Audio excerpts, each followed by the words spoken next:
Welcome to today's episode of CLCI Live, brought to you by the award-winning and ICF accredited school, Certified Life Coach Institute. Sit back, relax, and enjoy today's episode. Hi everybody, welcome. This is CLCI Live. Before we get started, I want to remind everybody to join in the conversation. We want to hear from you.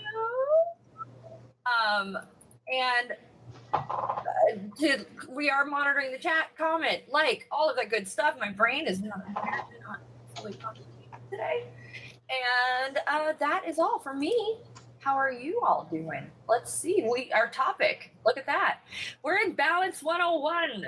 And we're missing people today. Oh my goodness. The people we are missing, we miss you.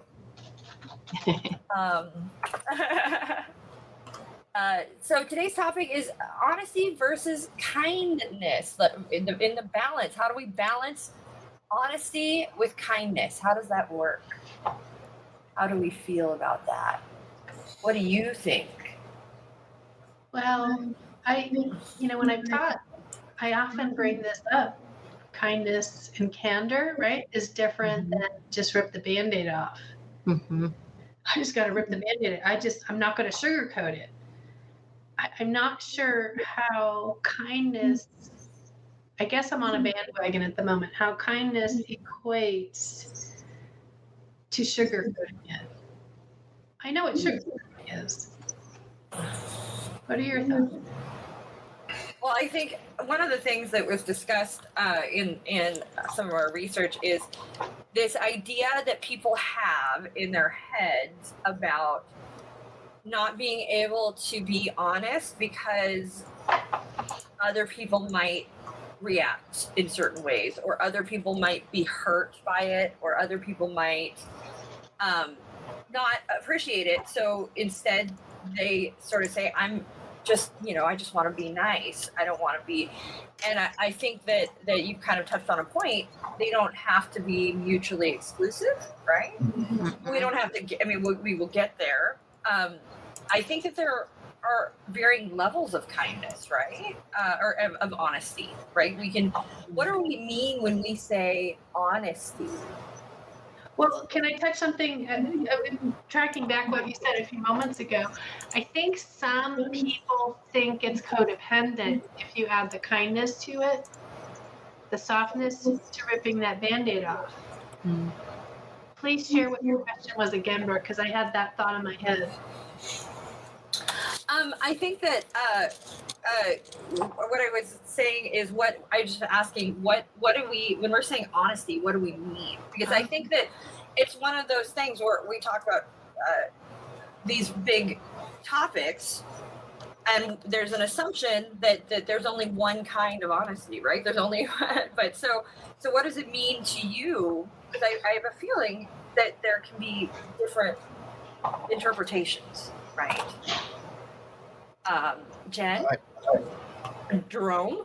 I think I have no other way to define honesty other than me just giving my opinion, because even if I am, I would say sometimes I can be correct about or incorrect about something, but what I tell you is what I'm thinking at the moment. So I think that's me being honest. I can sometimes, I guess it can be perceived as me saying a lie, telling a lie if I come and give you incorrect information. So if you can wrap your head around it, I think honesty to me is just really being open about your answer and not in any way trying to deceive, just given the information that you do have. Yeah, I kind of go along with that. I like what Joy and Success put in the chat. Integrity in what you say. Hi, Steve. Steve. It skipped. Anyway, that integrity piece with the honest piece, it's still coming from an opinion though, right? Integrity is doing my best, sharing my best, and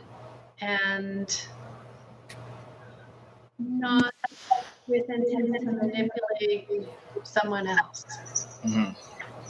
I think And I know Jen, do you want to share something here? Yeah. So, I mean, just the definition of honesty, I guess, that I hold is speaking on what feels true for me in the moment. And sometimes what feels true for me isn't actually objectively true, but there's something that's important to me about it's the integrity piece of speaking on that, but almost like with a willingness to receive the possibility that I'm, that's not the only perspective, or that there's a flaw in my thinking. I love when someone points that out. I'm willing to look at that. But yeah, for me, being honest is expressing what feels true to me, but also not to the point where it hurts someone else. I do try to be mindful of that. Oh my gosh! So there's like 3 things that came up for me in that while you were sharing, like 3. Okay. So, which is I think it's super cool, because one of the things you shared was that you are sharing your opinion, or your basically what is true for you in the moment, but you know that it may not be true, but you are open to the possibility that it may not be true, which for me is a step beyond honesty. That's like honesty paired with the willingness to be wrong, which is like a next step piece, right? Not everybody shares their truth and is open to the possibility that it could be not true. Right. A lot of people are very tied to their truth and very, very attached to their truth, and very unwilling to hear that there might be truths that are different for others. I'm going to jump in here for a second, because the words I'm hearing in my head, I want to share real quick. What you're talking about is being vulnerable with your candor, your kindness, your sharing of what your understanding is. And then there's a different side of that vulnerability. It's being open to the influence with the person you're having that interaction with. And so being open to that influence means you're willing to grow and open to what is could be possible. It doesn't mean that we're codependent and we're going to latch upon that. It means we're going to put it through, that balance of what works and what doesn't work for us. Yeah. So and that willingness to accept other truths is a big important piece here. And I think that one of the things that we have to be aware of and open to and willing to we have to I think there are moments when, if we're sharing a truth with someone, both people have to be ready for that, right? Both parties have to be open and ready for that moment, because if you have somebody that's very stuck in a space of not ready to hear something that maybe isn't true for them, you can hit a brick wall, right? I mean, and sometimes you can get hit a brick wall that hits back, like and we hope not literally. Yeah, but it can be counterproductive. When you're sharing that moment where you are willing to accept that somebody else's truth or your truth may not be true, you're already in a space of willingness to grow, change, and learn, right? And not everybody comes or shares their truth when they're in that space. I think that there is a piece to this too, and that is that why are we sharing our truth? And I think that is important. I think knowing why we are sharing our truth is a very important piece in this. And before I share my thoughts on that, what are your thoughts? You can definitely be honest for the wrong reason. I mean, if I'm being honest to satisfy and affirm my own, my own judgment of something, then is that, is that worth being honest, right? If I'm being honest because I want to contribute and I want to learn, I don't know. I just think that you can be honest for reasons that end up being self-serving rather than altruistic. It might surprise some people to hear that one of the, I guess, a symptom or a red flag of sociopathy is somebody who is, I just tell it out like it is. I just put it out there like it is. And that is often somebody who, again, is just sharing their truth, but they're not coming at it with the intention of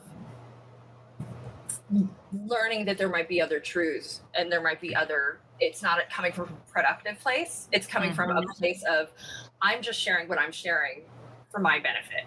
I think it feels righteous. Yeah.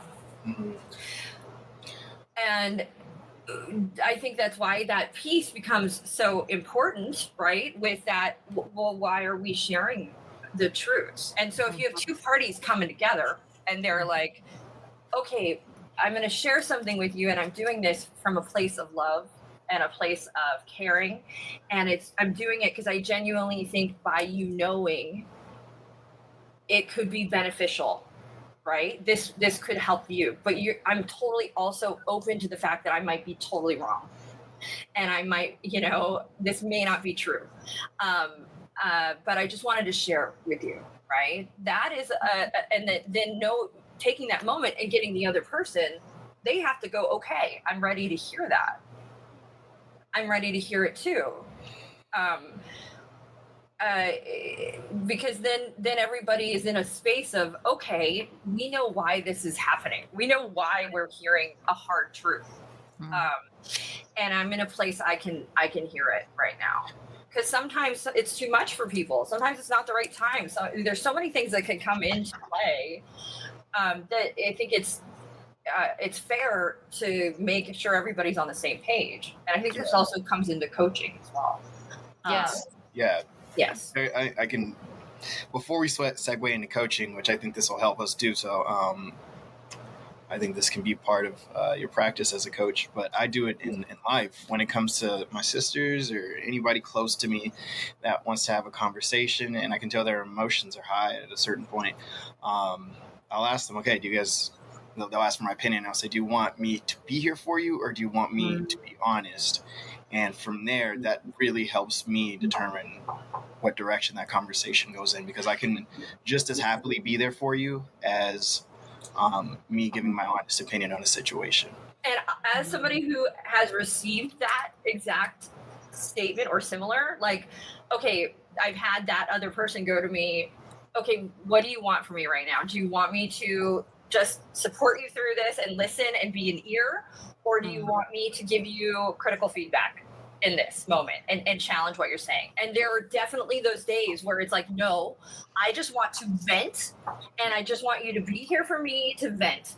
And I will, when I'm in a space and ready, I'm absolutely open to having that critical feedback discussion. But right now in this moment, what I need is to vent. Right? Yeah. And that is important. And I appreciate when somebody asks me that question. I so much appreciate when they go, okay, how do you want me to show up right now? Do you want me to show up as an honest truth teller that's going to call you on your BS? Or do you want me to show up as a supportive friend? And sometimes we need both. And I think that's okay, right? I think that's okay. I think part of coaching and just work in general on our self-work and self-worth is knowing what we need in the moment. And part of that if you don't know, through coaching can become a really wonderful learning for a client to recognize, hey, this is what I need.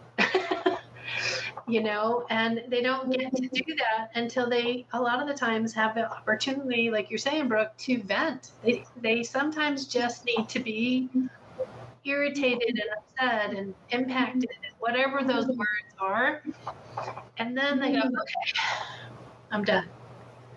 Now what do you have for? Now let's get productive, right?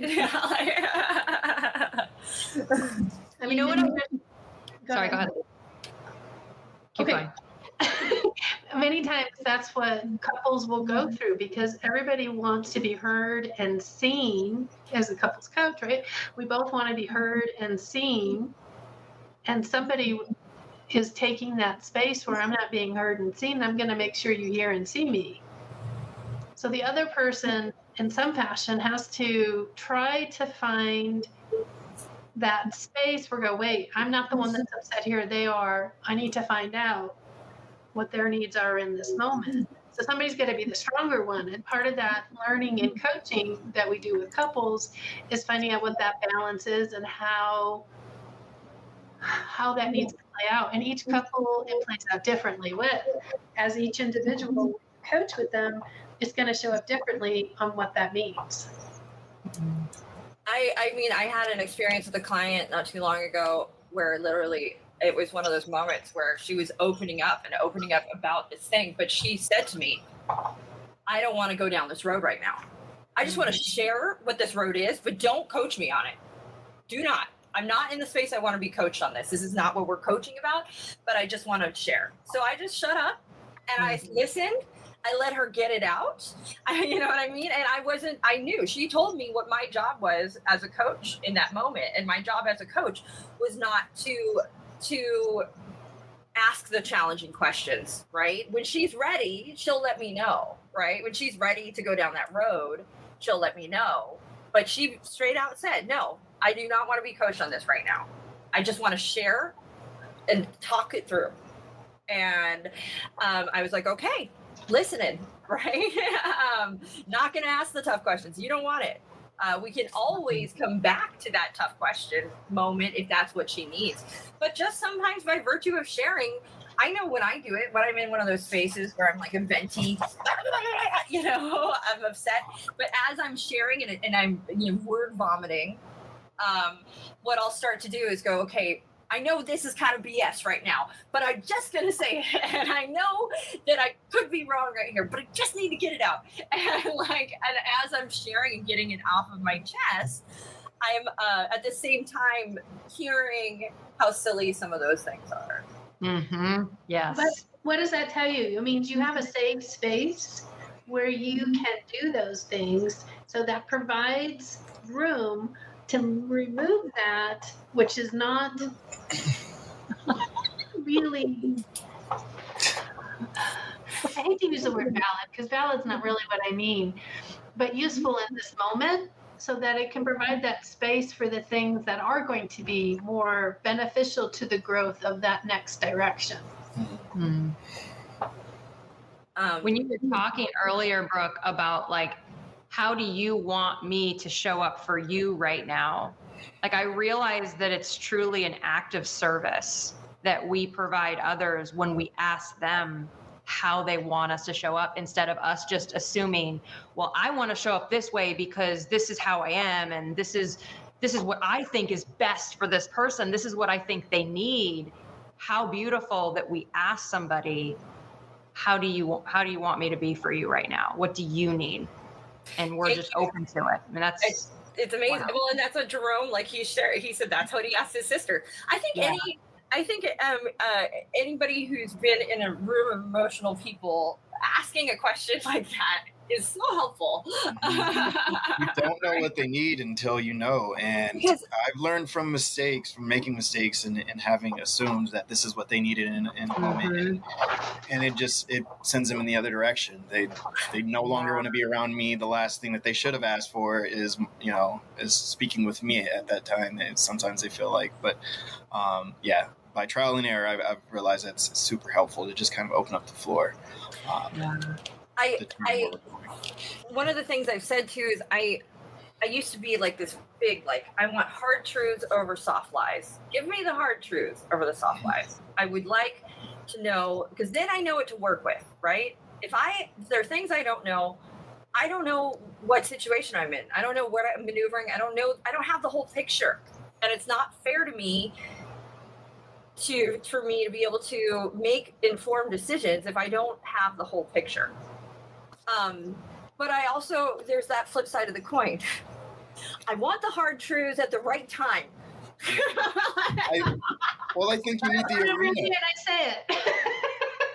would it be fair to say that you need the arena to make that right decision? If you're in an environment where you're still feeling uncomfortable and just unsettled, I think it's really hard to make, even with the intel that with the hard truths. It's hard for you to make a decision if you haven't settled yourself yet. So I think that's where the balance comes in.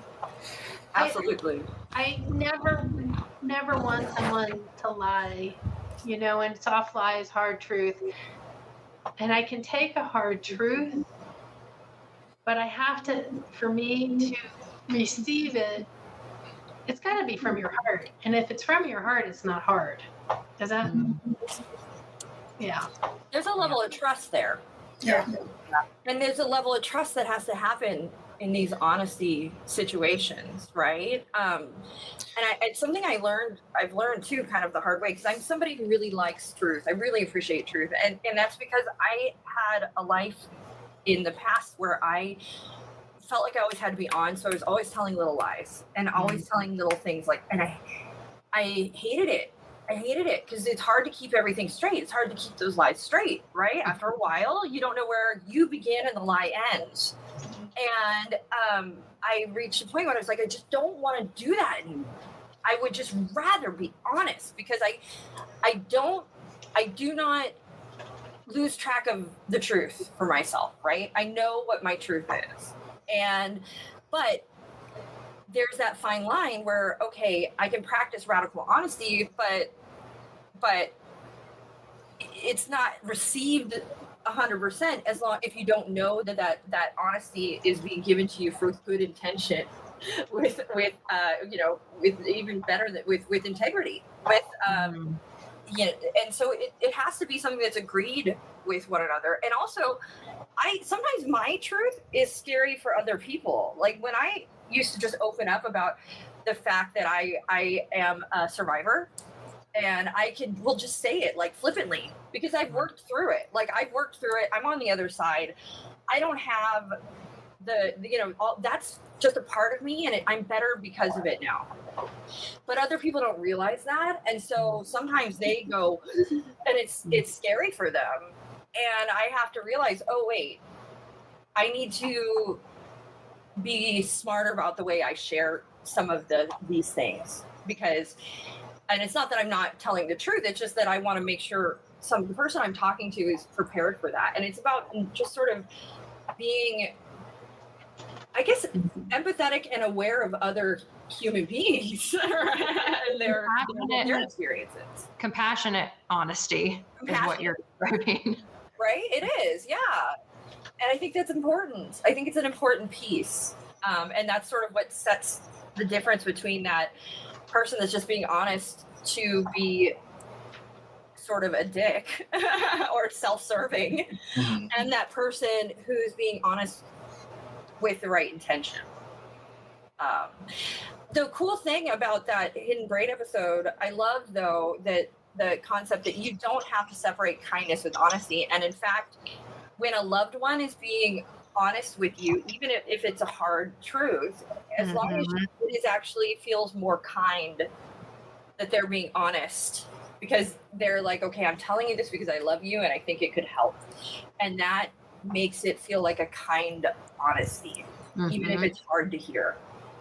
I think that the one thing that they didn't dive into in that, though, is making sure that we're being honest, but also being compassionate about, if I'm telling you because I think this would help you, it's up to that person to adopt that truth and make it their own.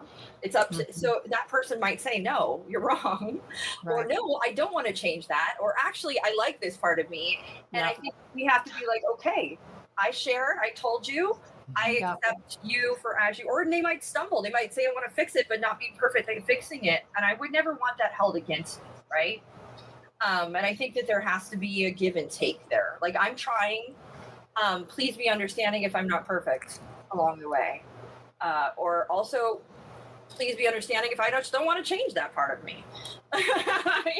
Well, and change, I mean, if we're talking about change is not the easiest thing to do for the most part, because we have all these other ingrained patterns that have supported that direction.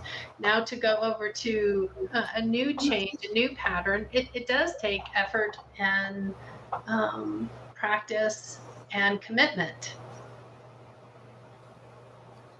So can we bring it back to coaching? I know we had started and then we went off track from coaching, but can we bring it back? Because No. That's not what we're here for.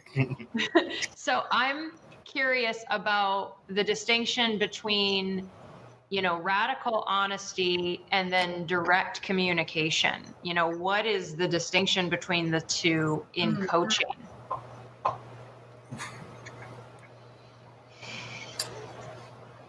Well, go ahead, Lisa. So there's been this thing that radical honesty needs to be harsh because it leaves off opinions. And then, or a misinterpretation of it, should I say. So radical honesty, when you're ready, can be beneficial, but people think it deserves, I think what I said earlier, not the heart, right? I'm just going to tell you like it is. But when you forget to throw in the heart piece, it just becomes harsh, right? Radical honesty with heart, I think is what we're talking about. I think that the direct communication has nothing to do with honesty, but that's for me. Oh, yeah.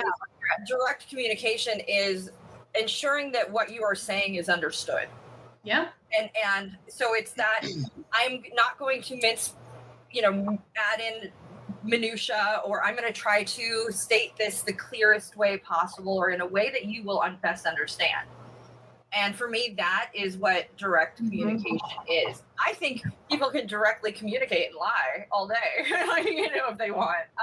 And they can do it, for a number of reasons. I think that for me, direct communication means I am trying to give you information in the shortest distance between 2 points, essentially. Yeah. I think that when we start to worry about, all these other things, we can muddy the waters and sometimes things become less clear and it's not as direct of communication. I do think in the coaching space, different people respond to things different ways. And there might be somebody that responds very well to direct communication. And there might be somebody who responds very well to a metaphor. There might be somebody which is less direct, right? There might be somebody that responds very, very well to, I'm gonna let's do a visualization, and those are less direct ways maybe to get to the same point. And so I think that becomes more about speaking your client's language. I think that all of those things should be done honestly and with integrity. Absolutely. Yeah. Absolutely. Keep it simple. Honesty, integrity, best intentions. Yeah. Serving. Okay, Anthony says, it seems like radical honesty is an ethical principle that a person must and ought to abide to. They have to tell the truth because any sort of dishonesty or white lie is unethical. And I would say, yes, that is true in the coaching seat for sure. Although there are times we've sort of had this discussion about white lies and how there are moments where sometimes, and I don't know that it's a white lie, it just, if you have somebody that's about to go out and do a presentation and it's literally 2 minutes away and you tell them it's crap, you should do it over. Who are you helping in that situation? Nobody. There's nothing they can do about it. And at that point you say, it's going to be awesome. Get out there and kick butt. Or just the omission of truth. Just don't say anything at all. Just stay quiet. You're not helping anything. I would call that a useful lie or a kind lie or a generous lie because it ultimately is considering the impact on the person. Yeah. Well, and who knows how it's going to turn out. True. Yeah, it's very true. And so that's like, again, that's like an interpretation of truth, but that's one of those things where that might be somebody's strong opinion in that moment. Is it the right time to share that with them? No, because there's nothing they can do about it. And all it's going to do is cause harm. And we, as a coach, we have to do better than not cause harm. We're supposed to do good. So, mind you, a coach isn't going to be in a situation where we're standing next to our client telling them if their presentation is great. But I'm going to tell you, I'm embarrassed to share this, but I'm going to share it anyways. When you said somebody's about ready to go give a presentation, I had no thought about the presentation. I had the outfit. What am I wearing that you're going to tell me looks bad on? Right? Well, that's true, though. I mean, maybe you can help in that. I mean, it does help in the moment. Maybe it's that, you look really washed out. Here's a little lipstick. I have it in my purse. I hand it to you. I make sure you look great.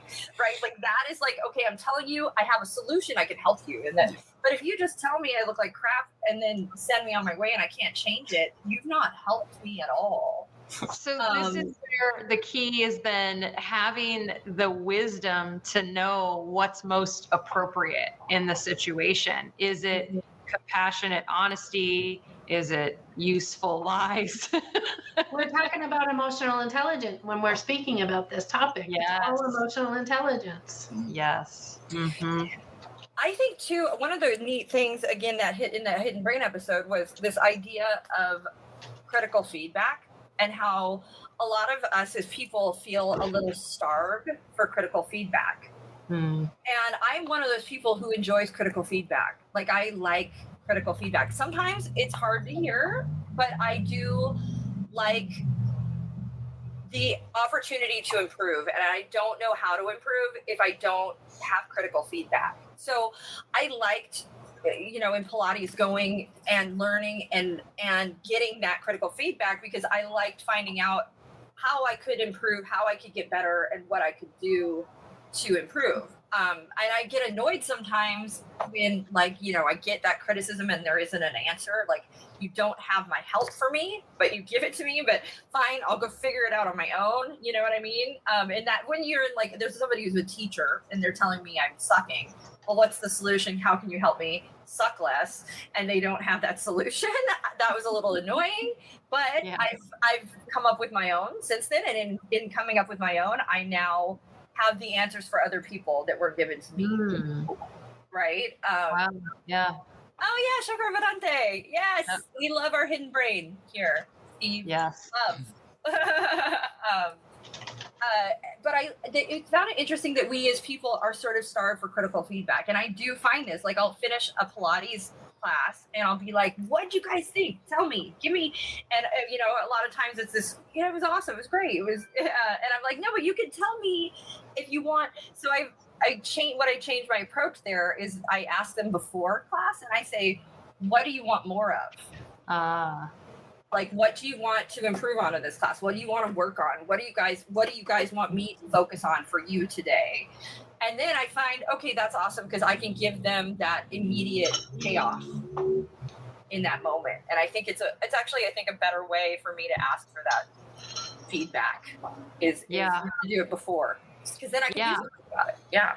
Because afterwards, if you say, how was it? And people are trying to please, right? Because lots of people do that. But if I ask them before, what do you want? Yeah. What do you want more of? How can I help you? How can I show up for you today? That's great. And they can tell me and I can actually show up for them then. Yeah, I love that. Yeah. It was actually in Acme. That was a question. I don't remember which coach asked it, but it was I think it was Sam, because his client was feeling emotional and she was like, I am just emotional today. And one of the first questions he asked was, how can I show up for you today with that? How can I show up for you today with that being emotional? Yes. And she shared. And what a smart question. What a great thing to ask. Oh, it's so good. It's so good if your client shows up like that, to ask them what they need from you. And what he didn't do was say, oh, I'm sorry you're emotional. Oh, tell them, let's delve into that emotion. Tell me more about that. He asked, how can I show up for you in that emotion? Because it was that left it completely up to her. Does she want to delve into it more? Does she want to talk? Is it something she doesn't want to talk about? Yeah. It's very powerful and very open-ended way to approach somebody who is opening up about being emotional. I thought that was such a cool question. Acknowledge and then ask for the client to make the choice, right? Isn't that going to be on my exam here soon? Yeah.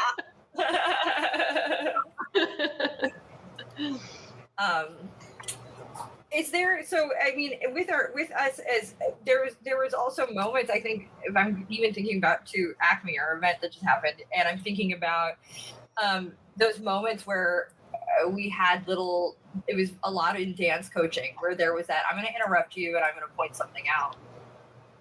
It was, may I pause you here? Uh-huh. Gentle pause here. It was like so softly honest. It was so good. But it was an honest question around those moments, and it did allow her to decide how to react, right? Yes. And I think that a lot of people watching were taken aback by the interruption of the client's thought process. Yeah. They were like, whoa, I'm not used to seeing that. Why did that just happen? It was really neat to hear the client's perspective afterwards, and she was like, well, I need that though. Like, I need that. I need a coach who's gonna call me on my stuff, like who's gonna stop me and who's gonna keep me from running down that rabbit hole. And what's funny is she gave the credit to the coach, but the truth of the matter was she decided if she was gonna run. He didn't. He just asked about it, and then she decided what to do. Yeah. It's not that he called her on her BS. He just paused her for a moment and said, "Hey, can I ask about that?" Yeah. And so she was giving her credit away. Totally. It was very, very powerful and cool thing to see, and it was one of those moments where just being a little more, it was an honest moment for the coach to go, "Hey, I hear something, and I'm going to make it. It might be a little uncomfortable, but yeah." Bringing it into the coaching, this honesty versus kindness. How does kindness work for us as coaches? Like, should we be kind? Yes. I mean, yes, definitely. That's the alternative. Yeah, that just flows into setting the environment, right? Facilitating an environment that's comfortable for your client. I guess some people could be comfortable in a non-kind environment, but I think for the most part, you'll want to, at the very least, start there. Start with a kind environment, and if your client is like, "Sure, we can get rowdy in here," and then you can move from there. But I think kindness is a good baseline to start at. Yeah. But there's this concept of kindness extending to praise and extending to good jobs, attaboys, head nods and that can be, so there's kind of, when I asked that, I asked it sort of as a devil's advocate. There are kindnesses that maybe we don't bring into the coaching seat. What might, and so I mentioned a few, what sort of kindnesses should a coach leave out of the coaching space? Yeah, that's a good question. I responded to the chat. Tell me again, what is the question? What sort of kindnesses should a coach leave out of the coaching space? Sugar. Yeah. You don't need to sugarcoat anything. You just keep it where you're connecting with that person. I don't know if that's what you're asking me, how to be. Or are you saying how to, tell me what you mean when you say what kindness to leave out? When we're out in the world, there are kindnesses we extend to people that we may not want to extend in the coaching space. And I would say sugarcoating for the right client might be something that has to happen. We might have to sort of tenderly, but even still, no, I mean, we're not making judgments. So yeah, we might ask a softer question in a certain situation, right? But to me, that's not sugarcoating it. It's working the client's language. So, Anthony's throwing in there Anthony's just throwing it out. Yeah, he's pumping them out for us here. Yeah, that cheerleading, the compliments. We're not really in there to compliment the client, but like you said, there's times that a certain way of language for the client, as they've shared with us, is a benefit to them.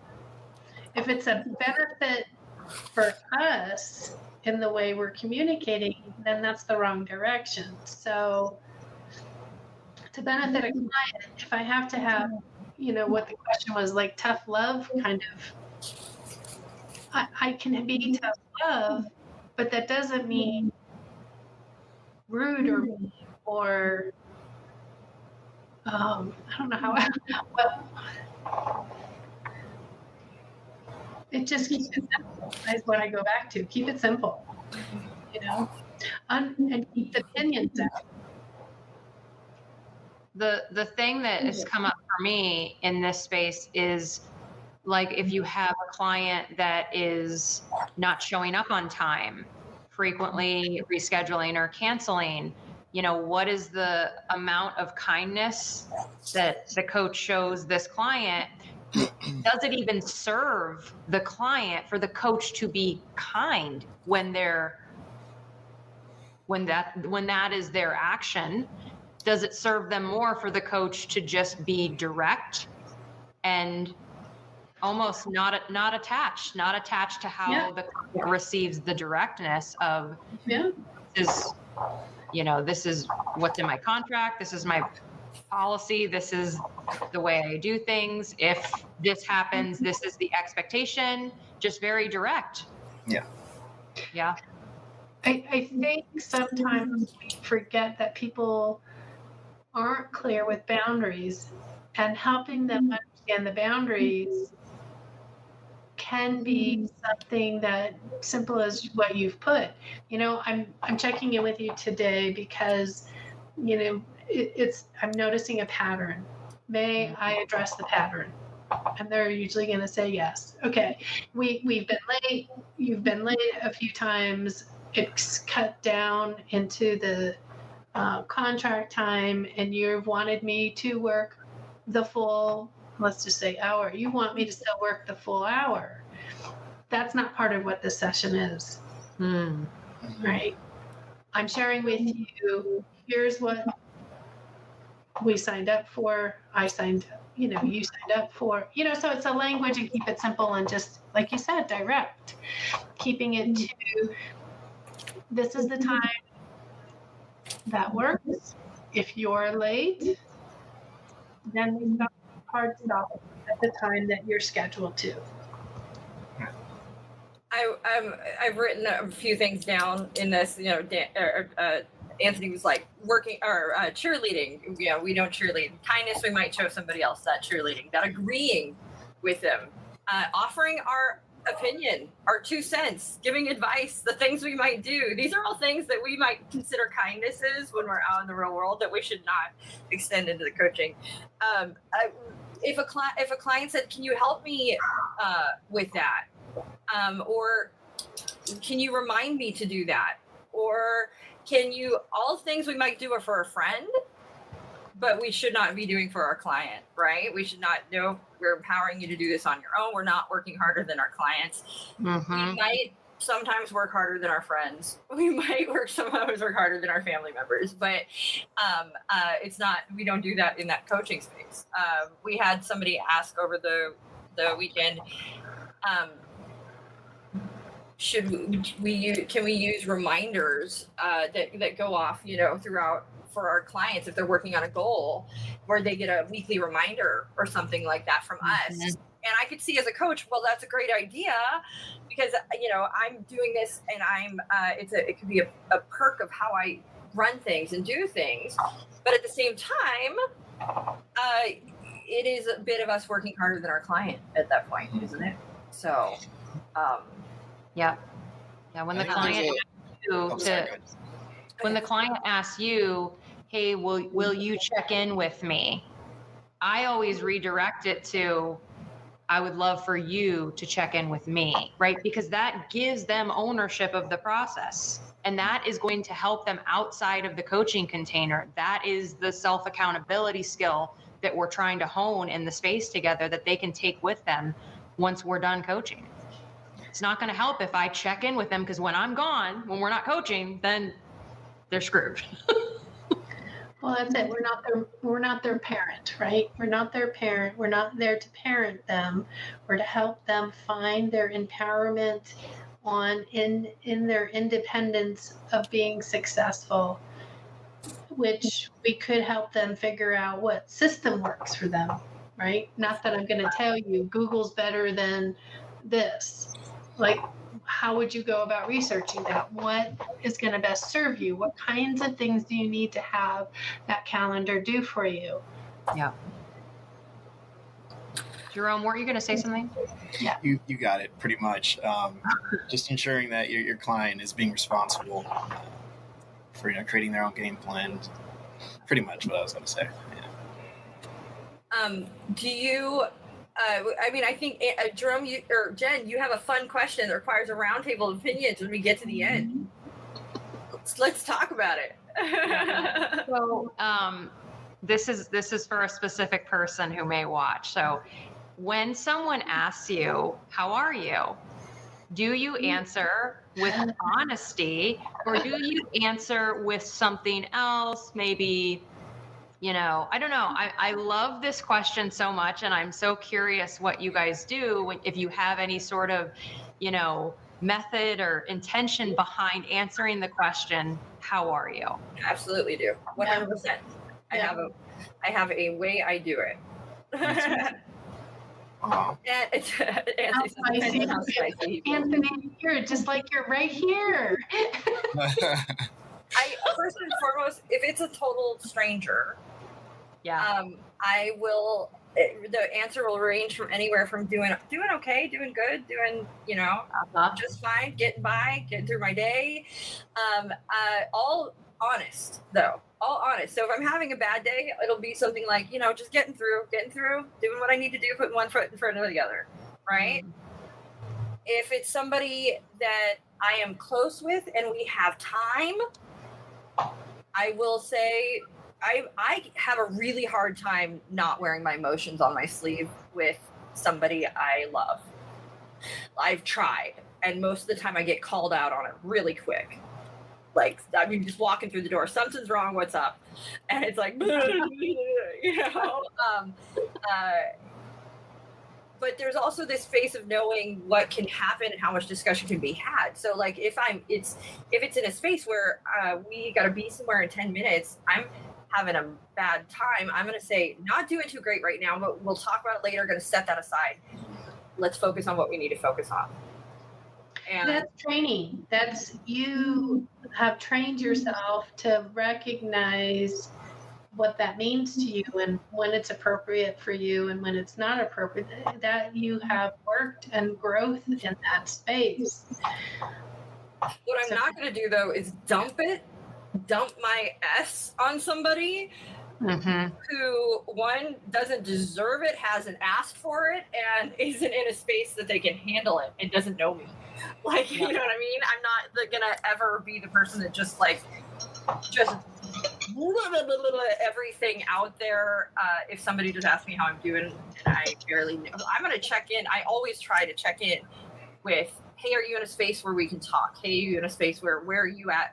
How can you even show up for me right now before I dump onto you? Yeah.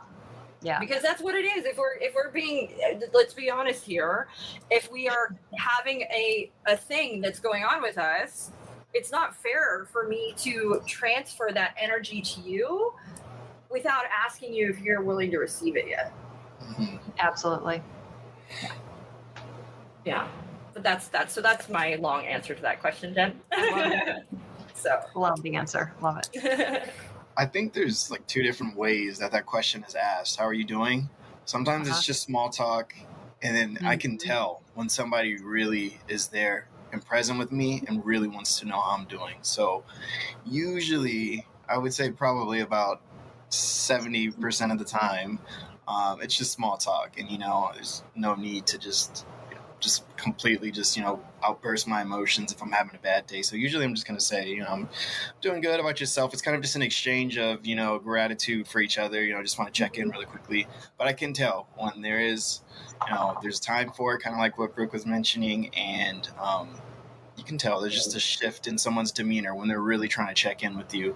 And at that point, if I am ready to go and I have the strength or the energy to actually speak about what's going on, and I am having a bad day, then I'll go ahead and do so. But if I do kind of respond with I'm doing all right, and that may not be the truth, I think I'm really bad at lying. So I think usually I think people understand that's me declaring to them that I'm just not ready to talk about this right now. If I realize that they've opened up themselves to me and I respond with that, I'd like to think that they know that I'm just at that moment not ready to speak about it. I should probably be a little bit more honest and say, hey, I'm not doing the greatest, but let's talk about it later if we can. But who I am as a person, I try and make people around me as comfortable as possible, even in my moments of discomfort. So I think that's why I do that sometimes. Mm-hmm.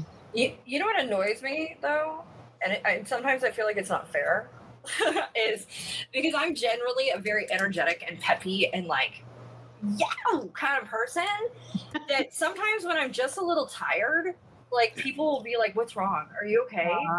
Like, is everything okay? Are you sure?" And I'm like, dude, I'm just tired. Like, let me be tired. Just let me be. I don't have to be like on all. Like, I don't have to be. I'm allowed to sometimes just be tired. And it's something I get at the studio. It's funny because there's another instructor that she's like that, where we're very bubbly, outgoing people. That sometimes when we're just like worn out, people are like, are you okay? Is everything all right? Is everything like, and it's like, no, there's no cause for alarm or panic. Just sometimes we're tired, So I think if you ask that question or you're assuming that I am something, please accept my answer and believe me when I tell you I'm okay. That's the other thing. There are sometimes people will say that, not that you're saying that, not implying that at all, but they're wanting you to go deeper in that. They're essentially wanting you to become codependent. Now the option is, do you become codependent or do you take them at their word? I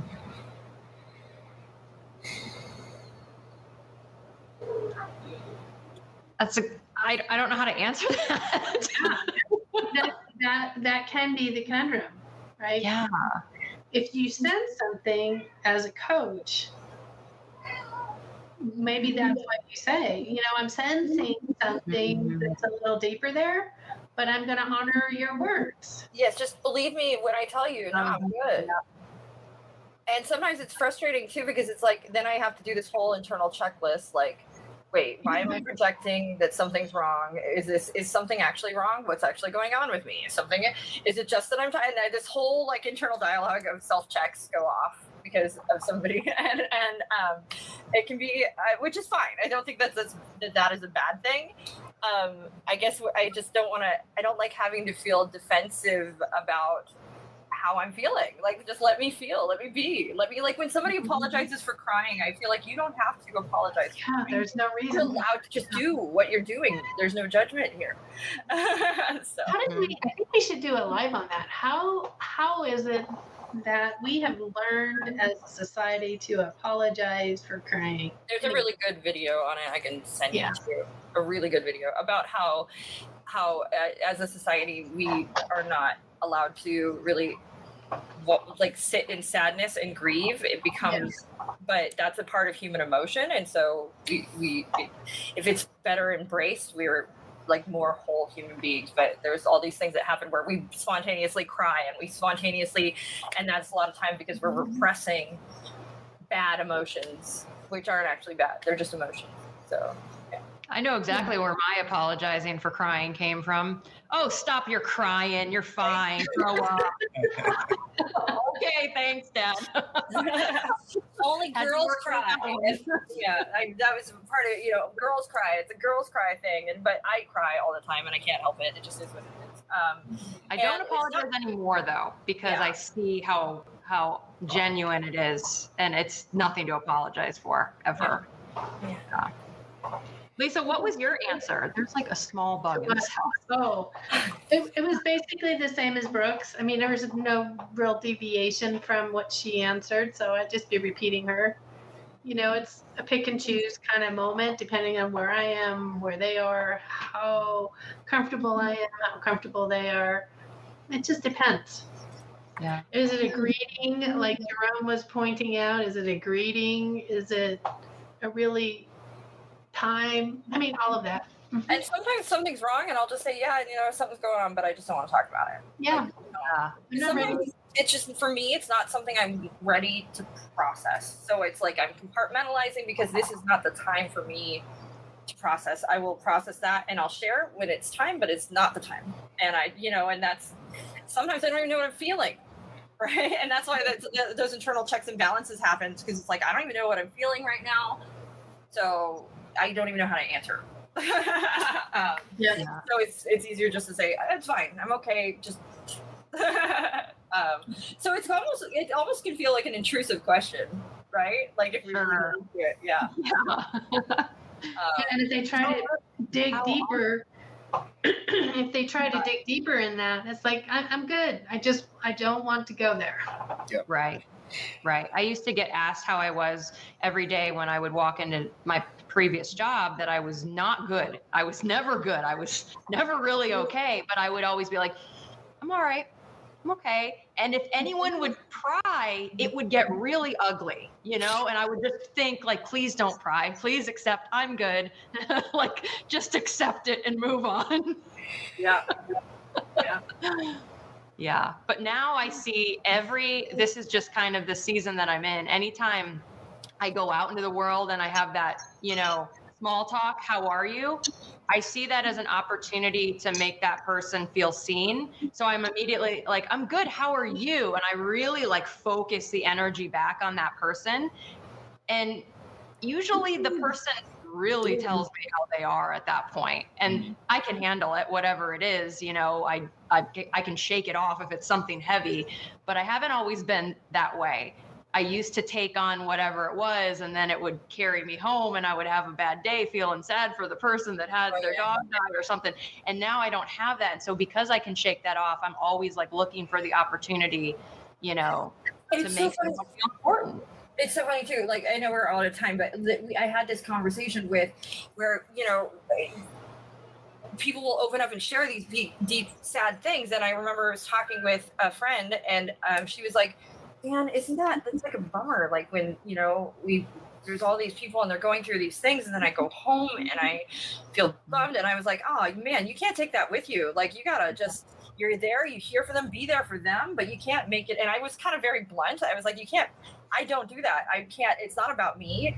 Ultimately, that I feel selfish if it's about me. I feel like, I'll be there for them. I'll support them. I'll say that sucks, but I'm not going to bring that it's not my fight. It's not my sadness. And I think that it's selfish for me to make it my sad, like make it about me and make it sad for me. And I said all this stuff without thinking it, because it's my training, right? And then I was like, I probably came off like such a bitch. I probably came off like a sociopathic bitch.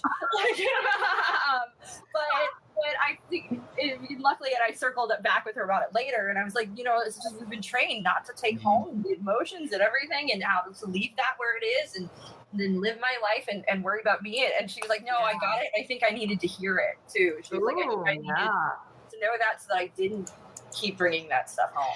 People think that their empathy should be always on, and that's not what it is. It's not. That's the difference between sympathy and empathy, though, right? Yeah. Sympathy is, I see what you're going through, and I feel that way now too, and so I'm making it about me. Empathy is, I see what you're going through. I've been there. I get it. I understand. This isn't about me. I actually am feeling for you and what you're going through, and I'm not making it about me. Where that's the sympathy piece, is that piece where you're sad, now I'm sad, and now it's as much my problem as it is your problem. And it's to me such like, it's totally, when you think of it that way, it's like a total flip. Yeah. Sympathy is jumping into the pit with them, and you guys can get out, and you're just like, what do we do? Exactly. It's like a news article I read where there's like they found like 3 or 4 people inside a pit that all went to save a dog, and all of them died. And there's one person who didn't jump in the pit and die of sulfuric poisoning. But how do you keep jumping in one after the other? Like, it's like, no, this is all bad. Like, It's just a horrible situation. and they found all of them in it. And like, man. Oh, it was very sad. And there was one person who went and got help, and that is the only one who lived. Oh my God. They all There just one right was after a the book other. I read. I can't remember what it is. Something about tiger, and it's really a really tough book if you think of the concepts. The cool thing, there was so much learning in it about this. What we're talking about is maintaining, who I am versus who they are. It's about children who got severely abused. Oh, I remember you mentioning that before. Yeah, really tough topic to read. And I'm looking through and reading through the book, and I'm like kind of watching myself, and I'm going, you're not crying at any of these. These are just something typically you would like be bawling your eyes at. And you're just still reading this and still in a space of balance. Like what brings us back to balance, I can't tell you the name. I know there's the name. It's on the book list. If you've come to class, it's on the book list. Because Okay. on there. But I have to go because I've got to go work out. So Okay. we're going to sign off. That's not the only reason. We're also out of time. It's not like well, apparently it is. yeah, just too honest with everybody now. Thank you so much out there for watching. Make sure you like, subscribe, all of that good stuff. Have an amazing day. And remember, Join us for classes if you haven't been. Let us know you're still thinking about us. Send us some love in our different chats we have invited you to. Don't miss our next Acme event. If you are an alumni, if you don't know what that is, then you're not in our alumni chats. Get hold of us so we can get you in there. bye. Hey, guys. Hey everyone, thanks for tuning in to today's episode. Once again, this is brought to you by Certified Life Coach Institute. We're an ICF accredited school who certifies our life coaches in 3-day online intensive courses. In addition to other podcast episodes, feel free to check us out every Tuesday at 4:00 p.m. Pacific Standard Time on YouTube or Facebook for our CLCI Lives, where we get together and discuss various topics that are centered around sharpening your skills so you can become a better certified life coach. For more information, feel free to visit us at certifiedlifecoachinstitute.com. Until next time, be well.